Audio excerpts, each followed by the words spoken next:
James Quincy is the president of Coca-Cola Europe. What good does Coca-Cola do you physically? I think Coca-Cola, as the introduction said, does have some sugar in it. It is energy. Is it an absolute necessity? No, it's not. Millions of people enjoy it as part of their diet across the UK. Does have some sugar in it, you say? It does. Why don't you say specifically how much sugar there is in this can, for example? I think if you find, if on the side you see 30, you have a percentage on there, don't you? Yes, right here on the front, it quite clearly calls out the amount of sugar in this can of Coke. And what does it say? 35 grams, which is Right. 6 teaspoons of sugar, which is about the same amount of calories as a cappuccino or half a croissant. So there is calories. And actually, what we're doing is to say, look, the information is here. We want to actually promote and make sure people do you imagine people know if they go to the cinema, and this is a small one, and there are big ones here too. You go to the cinema and you get a jug of Coke like this. Do you think people have any idea how much sugar's in it?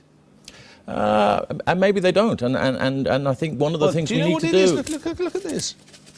23 sachets of sugar in that single container, the equivalent thereof.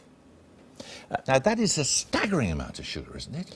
That is why we're very focused, as one of the things we're doing, on getting the information out there. We're not trying to hide the information behind what's in a Coca-Cola Classic. To hide it. But there's zero sugar in a Coke Zero. Well, clearly, it's called a Coke Zero. But the Coke Classic, look at this one here. There's 44 packets of sugar in this one. 44! Indeed there are, and I think what we're saying is, look, we want to make sure that people have the information available to them so that they can make the choices, and if they don't want the big one, then fine, and that clearly is not one that's going to be for everyone. We want to make sure the information is available. We want to make sure there's more availability of more choices, whether it's smaller packages, as you had in your intro. Yeah, but whether it's 23 in something this size or 44 in something this size, each of which is to be consumed in one single sitting at a cinema, this is staggering, isn't it?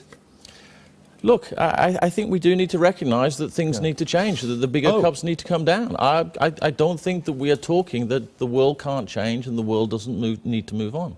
I think what it comes back to is we recognise that we need to play our part in helping to fix this very important issue of obesity. It's something that's come about from us taking in too many calories and not burning them off with activity, many things over many decades. And we're taking actions. We are promoting the information. As you point out, it is on the can. We're putting it in the advertising. We're increasing choices of the small cans, helping people manage their calories.